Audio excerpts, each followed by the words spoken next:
Saya pikir akhir tahun akan mendekati 10% karena full impact dari kebijakan seperti ini biasanya 2 bulan, 3 bulan di perekonomian baru kelihatan. Jadi saya expect ekonomi kita akan tumbuh lebih bagus di triwulan keempat tahun ini. Dan saya berharap Komisi 11 terus mendukung langkah saya dalam hal ini. Karena ini nggak ada ekspansi fiskalnya tetap sama, tapi kita manage dengan lebih bagus sehingga ekonominya bisa terus tumbuh. Ini ya Pak Ketua, ini sebelum kita injak uang sistem, di ekonomi itu kering sekali, jadi ekonominya melambat. Boleh kita bilang ekonomi sepanjang ini diperlambat habis-habisan.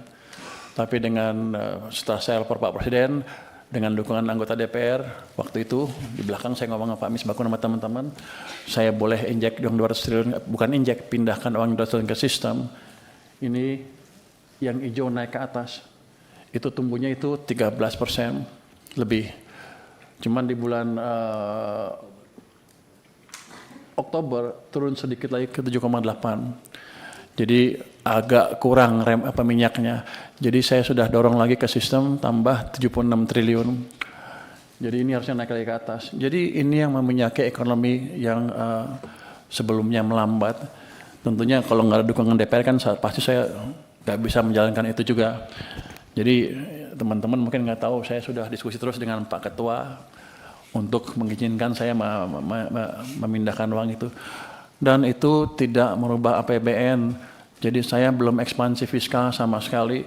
Itu hanya memindahkan uang saya dari perbankan dari BI ke perbankan, yang akibatnya ketika uangnya seperti ini di sistem, itu masyarakat bisa memanfaatkan itu untuk ekspansi bisnis. Dampak yang pertama adalah tentunya bunga turun, suku bunga deposit turun, yang lain-lain juga turun, suku bunga pinjaman juga turun. Ini yang menstimulus ekonomi. Jadi ke depan akan kita pastikan terus agar APBN yang kita jalankan tidak ikut mencekik perekonomian kita dengan terus memperhatikan keadaan uang di sistem perekonomian. Dan saya berharap Komisi 11 terus mendukung langkah saya dalam hal ini. Karena ini nggak ada ekspansi fiskalnya tetap sama, tapi kita manage dengan lebih bagus sehingga ekonominya bisa terus tumbuh. Kalau kita lihat pasar uang antar bank juga turun dengan amat signifikan ya. Jadi ketika bunga masuk ke sistem, uang masuk ke sistem seperti itu, bank punya uang, maka dia akan menyalurkan, pertama yang gampang-gampang dulu pasti dia pasar uang antar bank. Habis itu dia akan cari yang lain, sampai akhirnya paksa mereka akan menyalurkan kredit juga. Kredit juga sudah mulai tumbuh. Saya pikir akhir tahun akan mendekati 10% karena full impact dari kebijakan seperti ini biasanya 2 bulan, 3 bulan di perekonomian baru kelihatan.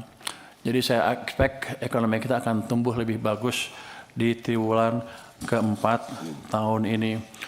Kalau sebelumnya 5,02 ya, triwulan ketiga, kita expect di triwulan keempat dengan hitungan ini, dengan stimulus ini, dengan stimulus yang lain-lain, BLTS dan lain-lain, kita expect ekonomi kita di triwulan keempat bisa tumbuh 5,6 sampai 5,7%. Kalau itu terjadi maka pertama, momentum pertumbuhan ekonomi kita sudah berbalik dari melambat ke arah percepatan. Yang kedua, full year ekonomi kita bisa tumbuh sebesar 5,2%. Untuk investor, pasar modal maupun pasar real maupun FDI, arah ekonomi akan menentukan sekali kepada keputusan mereka untuk merealisasikan rencana investasinya. Kalau Anda lihat di pasar saham kan sudah naik cukup signifikan. Mungkin sebagian orang bilang itu ya orang yang punya duit aja yang main di sana. Tapi untuk sebagian besar investor jangka panjang itu memberi sinyal bahwa ada suatu perbaikan yang positif di sini. Itu sebagai flag pertama bahwa ada perbaikan yang positif di sini. Selama kita bisa menjalankan kebijakan yang terus berkesinambungan, saya pikir ekonomi kita akan semakin bagus, pasar saham akan semakin kuat, dan pelan-pelan investor jangka panjang juga akan masuk.